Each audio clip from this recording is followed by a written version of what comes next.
What's up, Hair Business Blueprint? It's your hair business's best friend, Mikey. I'm here with my partner in crime, Dallas Christopher, salon hairstylist extraordinaire, private label partner, the guy you need to listen to because I got a hot topic right here, Dallas. I'm ready. And some people need to hear this because it's a tough topic for many, Okay. especially if you're going through this right now. But even if you're not going through this, I think you need to watch this video, every part of it, because it will make sure you don't get to this point. Okay? Okay. So today, we're going to go over 10 heartbreaking reasons why hair salons get no love. Ooh, that's good. Right? That's This is a good. good one. They That's call it the good. hair salon heartbreak. Yeah. You know, so Heartbreak Hotel. let's go over salon hair break, the hair salon heartbreak, and you know there's been a huge shift in the beauty industry with hair salons, with hairstylists, keeping things professional and everything else. So I have the 10 reasons, and I want to hear from you what you think. So reason number one, numero uno, Drum roll.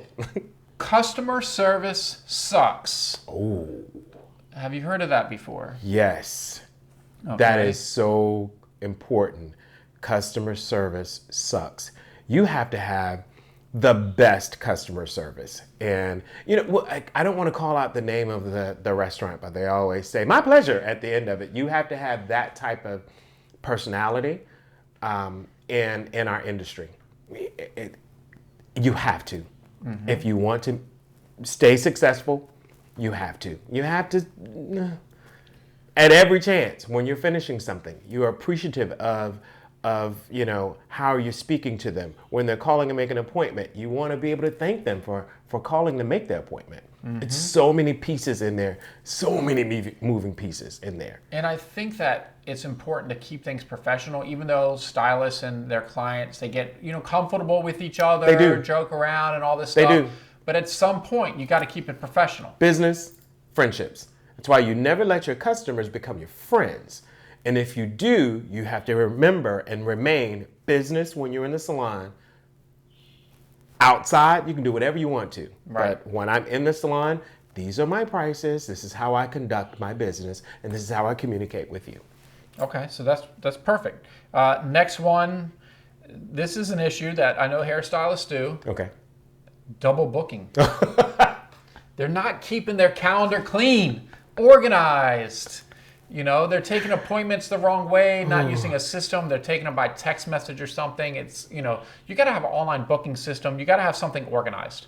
Listen, I come from the old school of hair salons, and I used to work with this lady named Red. I'm gonna actually say her name because she made me who I am today.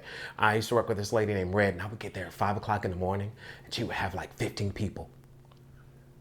One woman had 15 people waiting, and that's no cap. It's factual. 15 people. So you'll have 3 people in the shampoo bowl, 4 people in the dryer. 2 people just sitting there eating breakfast, and I'm like, wait, it's only one person. You are one person, and I'm only one assistant. So what are we gonna do? People would end up staying in the salon at 3, 4 o'clock in the afternoon. They've been there since 5. It's too much. That's a job. Yeah. That's a job. So, you know, I think we're moving into a world. I think we have moved into a world where you don't want to spend your entire Saturday sitting inside of a salon, taking 5 hours to do your hair. No. Booking causes that problem. If you don't book properly, you're in the salon for 4 or 5 hours. And that's the reason why these salons are getting no love. Yeah. Is that they're not organized with the booking. No, they're trying to make that money. They're like, oh, more people, more money. No, that's not it. Oh, and getting into this is kind of segues perfectly late hairstylists. We talked about that on another. It's not good to be late, huh? No. Have you ever seen a late hairstylist? I've seen plenty Yeah. of hairstylists who are late. And you know what the funny thing is? If you're in a salon where it's many other hairstylists in there, and you guys who are hairstylists can appreciate this, the customer will go off on every hairstylist in there because you are late. Ooh. So everybody in there is feeling the wrath of that customer because you are late. And then when you get there and you go, girl, I just went and got some coffee. I woke up late and whatever. She said, I know, child. I mean, I've been waiting here for about an hour, but it's okay. And she's cool with you. Yeah, but that's... But everyone else in the salon caught hell because of your, tardiness. So yeah, that's an issue. What do you think about hairstylists or salons that try to nickel and dime their clients? Like, we understand it's a business. You're an entrepreneur. You're trying to make money. And we know about add-ons and upsells. Upsells. But at the point where it's just like every little move they're making, oh, that's 5, that's going to be 10, that's 20, 50. Right. Do you think that's a problem in the industry where people are trying to do a little bit too much with that? Well, there's a thing called a la carte, and you are able to add on whatever the price may be. I think that if you are very upfront with your price points, saying if this is a shampoo blowout, it is $70 for the shampoo blowout, and that includes this, and this. In that, I think if it's very clear, there's no what we call sticker shock. There's no surprise. I'm very clear that I'm getting a shampoo blowout that's going to consist of shampoo and conditioner, and she's going to blow my hair out and straighten and curl it. I'm totally okay with that. I love it if they're clear, but are all hairstylists clear about this? Right. That's where the consultation is so important. It keeps bringing it back to the consultation. You are really setting yourself up for success by having that conversation in the beginning, pointing out, this is what we're going to do. This is what it's going to cost. Are you okay with that? And now you have to get the okay from the customer that says, absolutely, I'm okay with it. It's almost like a checklist to say, yeah, I'm okay with it. And once they are okay with it, there's no, if you add something in and go, I really, want to have some extra conditioner because my hair was this. Well, that's going to be an additional $10. You're confirming with them saying, you've already confirmed that this price is $80. But if you want this, it's $10 more. So it'd be good to have, maybe if you're a hairstylist and you don't want the bad love, is maybe to have almost like a menu. Yes. So you can say, voila. This is the pricing here. Based on what the service is. Yes. And even having where your website is very clear, very detailed, saying exactly what you have, what you offer. This is what you do. Okay. We call it a ticket, or you're creating your service ticket. And your service ticket has all of that information checked off with the exact price of what it's going to be. Okay, so there's no surprises. Yes, no surprises. Yeah, but people don't like surprises, especially with their hair. No surprises. I've seen it plenty of times. Yeah, so this one is, I hate this, and I would hate that this would happen to someone, is, the title of this section is lying for their coins.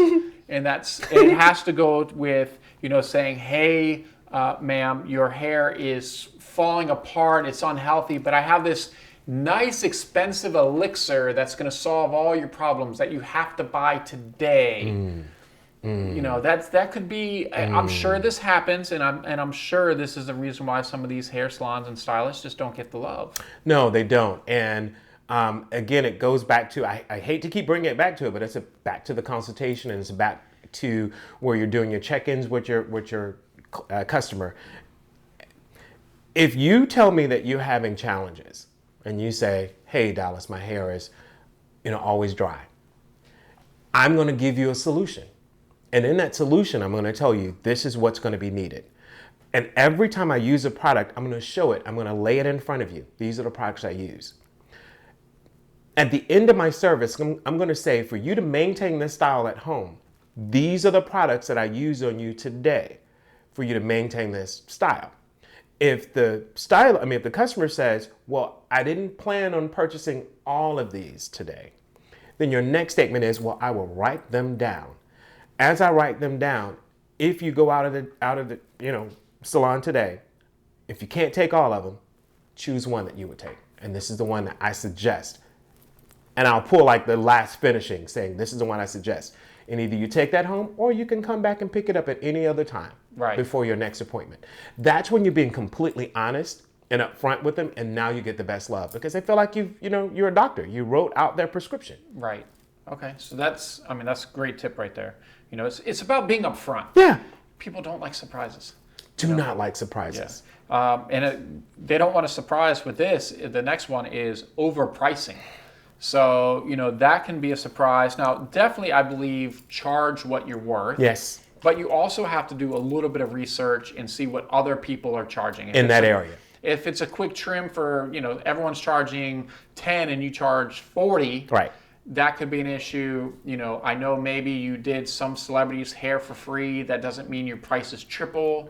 I'm just being honest here. Like you haven't grown that much of a stylist just because you did this one person's hair. Right. Have you seen this as a problem? I have, and there is a way of gauging it. I think we spoke about it at one other video that we talked about tiers and salons having those tiers, and you are achieving those areas of growth. Comes with education, comes with classes. Yeah, if I'm taking classes, yeah, it's moving me up to the next level because I'm preparing myself to be a better hairstylist for you. So yeah, I'm going to move up into another price point, but I'm going to give you fair warning. And the fair warning is I'd like to give you at least 30 days to 90 days fair warning saying on this date, my price point for my haircut that was, $100 is now moving to $125. That's fair. It's fair. And it's giving you an opportunity to say, I don't think I can afford that. Or to say, I think you're worth it because you've been taking these classes and it's amazing. It's a sticky subject when you talk about this one here with hairstylists because most hair schools are over $20,000. Yes. And be that they're over $20,000, you have put a lot of money and invested it in yourself. And your shears are expensive. Your blow dryers are expensive. Your smoothing irons are expensive. And so it's a touchy subject to talk about pricing. Right. But you hit the nail on the head when you said, be fair, be upfront, never give sticker shock. I've seen it where you the customer walk up to the front and she's like, oh, it's going to be $300. What the hell? You know what? And this is actually something that I was just thinking about often on Instagram. And I see it from makeup artists all the time. Mm-hmm. And some hairstylists too will be like, oh, my prices are going up next month, book now. And it's just like this one quick post on Instagram. And it's just very much like, it's very pushy. I think in kind of listening to you, mm-hmm. a better way around that would be to contact, even if it's email or text. Yep. You can bulk send it. Yep. Is say, hey, so-and-so, over the last 6 months, I have been, I have taken these multiple classes. I have all these certifications. Yep. I've really been working on my craft. And because of this and because I've reached this next tier of a hairstylist, yeah. In 90 days, the pricing is going to be this.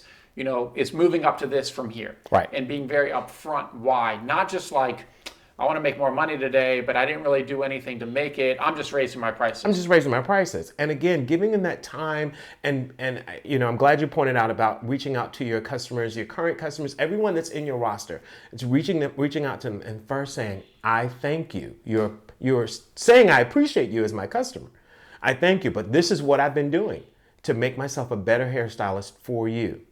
I think that's great. It's at that point, I'm ready to celebrate, and go, you did it, Go ahead, Dallas. I'm going to give you that extra $10. Yeah. Because, you did great. And I appreciate you. And, $10 per client, if you're doing 5 clients a day, that's $50 a day. Yeah. Say you're working 5 days a week, that's $250 a week. Yeah. You're giving yourself in a year, about a $12,000 raise. Yeah. It's pretty good. It's very good. That's pretty good. It's very good. But so I think what people get out of hand is where they get no love. Back to the article where they get no love is exactly what you said. Yeah. You jump on Instagram and you go, book now. I'm only $250 this time. What? Yeah. Huh? It's yeah. Okay, so another one is you might be a great hairstylist, but when you are signing that lease, you're in a horrible location or just the place is falling apart or it's just not professional, not clean. Right.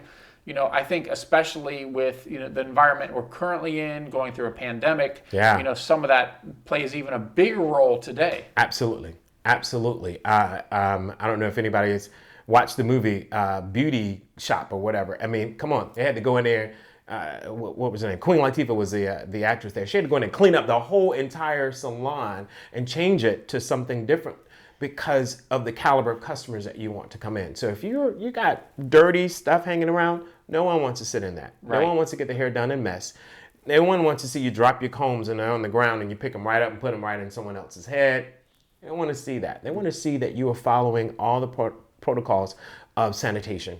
Right. You know, they want to see that because we just got over COVID. Well, not got over, but we just went through a whole pandemic. So, Right. yeah. Okay. So hopefully we've learned from that as well. Hopefully. The next one is people have evolved, meaning, there are tons of resources to find out how to do hair now, online, wigs, everything else. So maybe before a hairstylist may have said how this is almost impossible to do, this, that, and the other, but then someone gets on YouTube and watches it and is like, wait a second, maybe this isn't as difficult as they're saying and they're trying to charge me this fortune. So probably don't be that hairstylist that's trying to do that. Yeah, don't do that.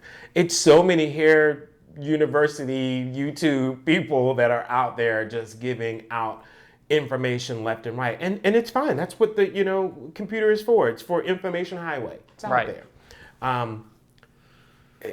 Is it the best way? Could be. May not be. But don't charge people based off of a lie.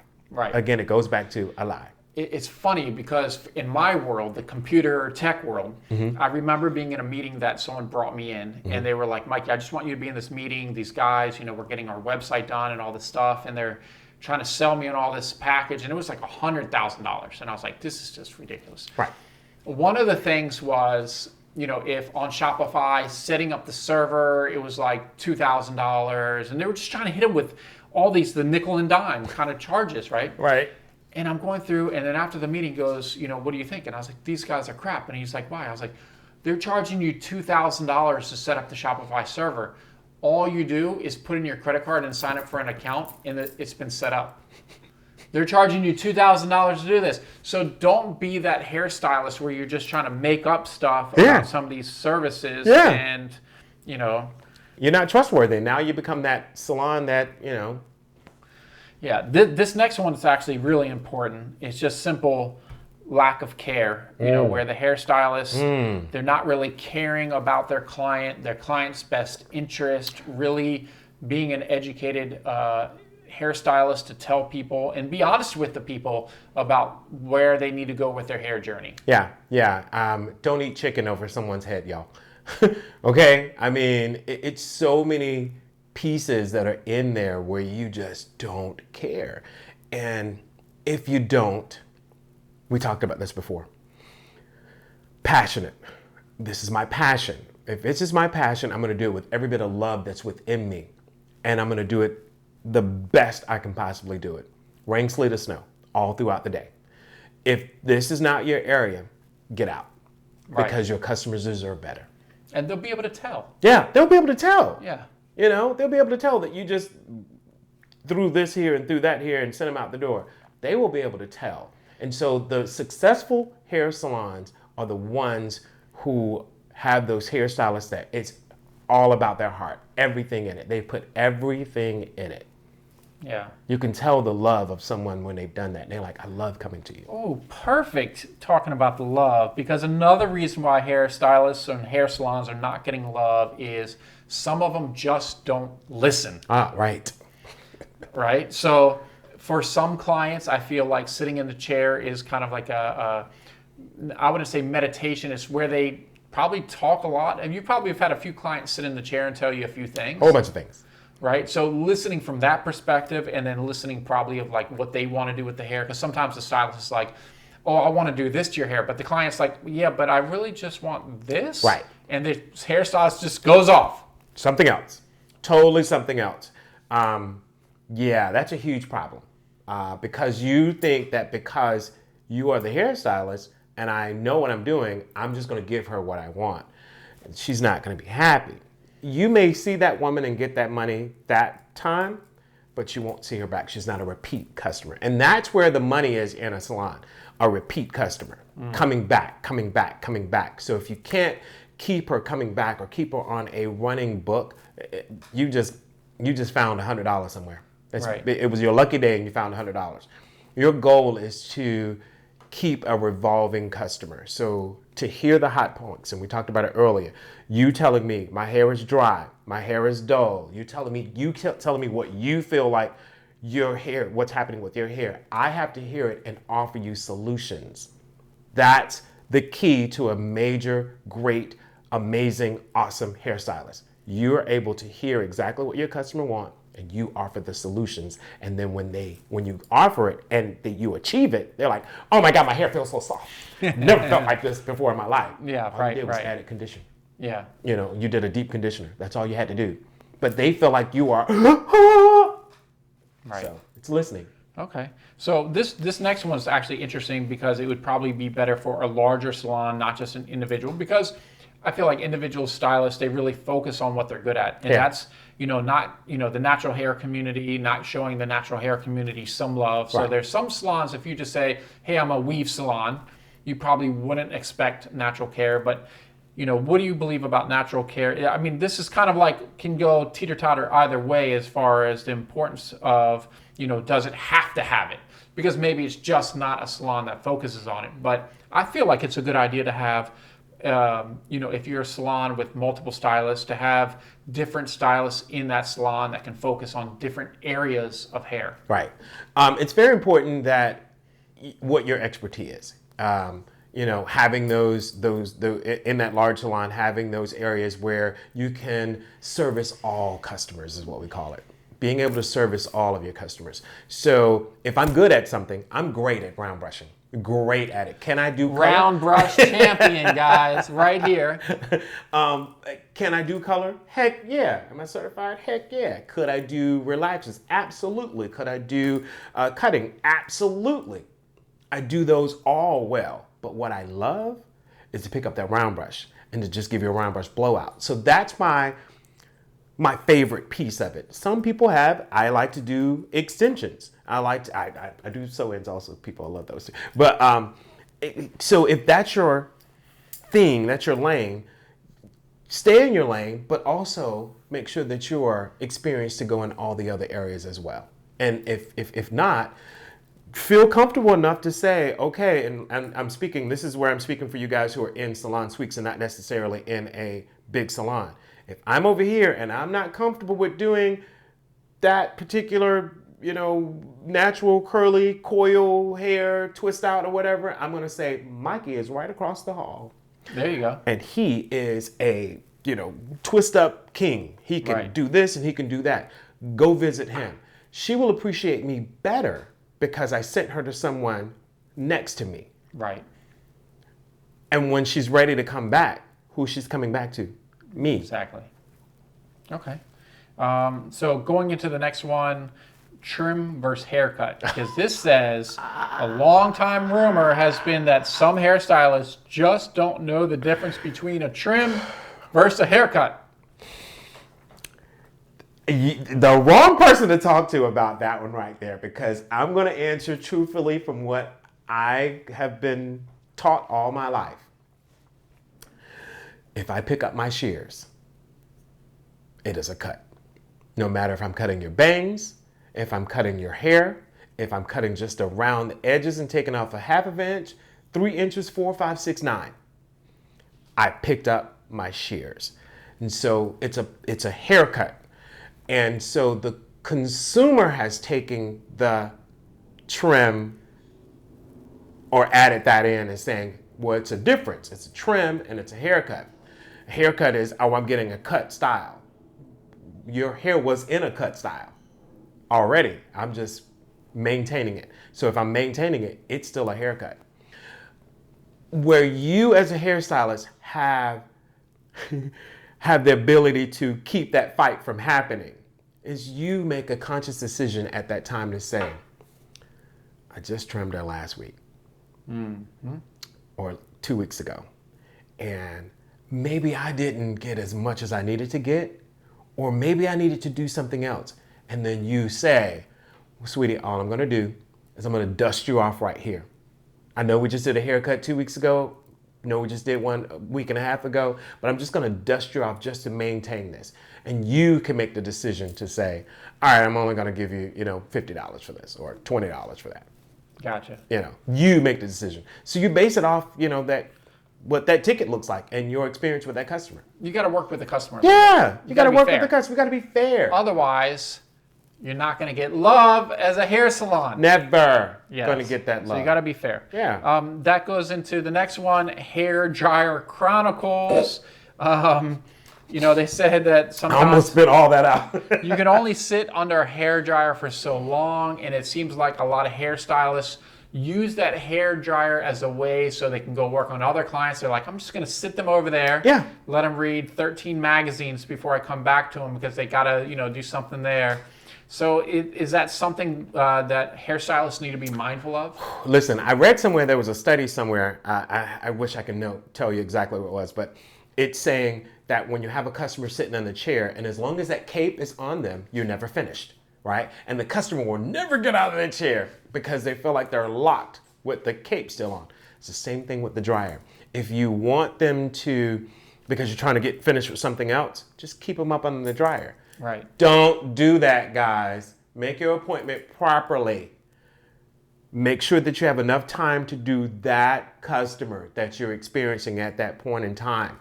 Yes, you could throw a haircut in if there's a color process that's happening, but it's a man's haircut that can only take you 20 minutes that she's processing for 30, where you can get him out, check him out, and then get to her at that point.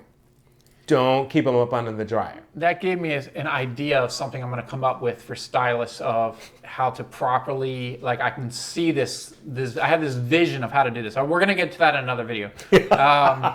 What about, one of the issues with hair salons and, just people are getting mad at them or stylists is just there's no value. And when I say no value, it's not that they're not just doing hair or, they are only styling hair. And that could be the problem because when you go to see your stylist, you're looking for that experience. Exactly. Right? You're looking for a nice environment, being able to talk one-on-one with your stylist. The stylist should be educating the person in the chair. What do you think about that? Well, the old saying is, and it still is the saying today, 80% of it is you.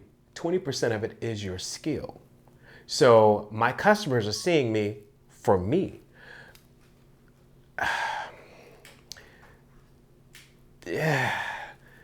Listen, it's all about that communication. It's all about you being able to talk to your particular customers, have that full-on relationship with them because, again, it's about me and about your relationship with me and the customer service relationship we have together. You're coming to see me because we have that camaraderie, that we have an enjoyable experience together.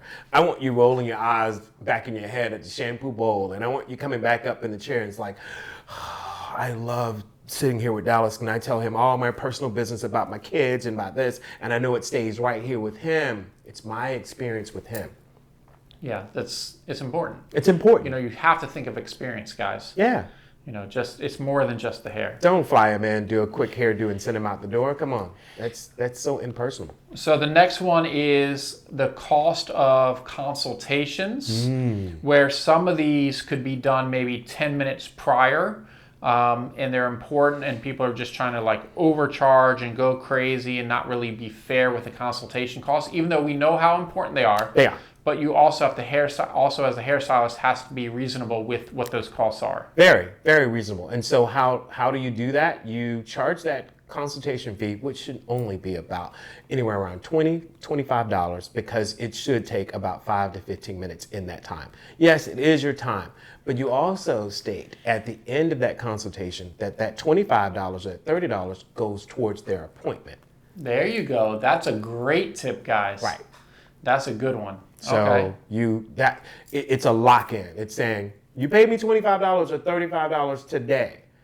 When we make your appointment for next week, when you come in, that's going to go towards your appointment for whatever your total bill is going to be. And can you do appointments via Zoom now? I think that you could do that, right? So that's That's maybe something we can do another article on and video on, is kind of like the perfect hair consultation, what that looks like. That would be good. That would be great. So the next one is the Multitasker Chronicles. Some of you hairstylists are trying to do a little bit too much. Way too much. You think you are the Elon Musk of hair. Okay. So, that's funny. But what happens is, and why these stylists aren't getting love is, I can imagine the client going in and say, oh God, I love my stylist, but they're going to try to do 432 things while also posting on Instagram and doing all this other stuff. When I just want to get my hair done, I want to get in and out in a timely manner, not rush. Yeah.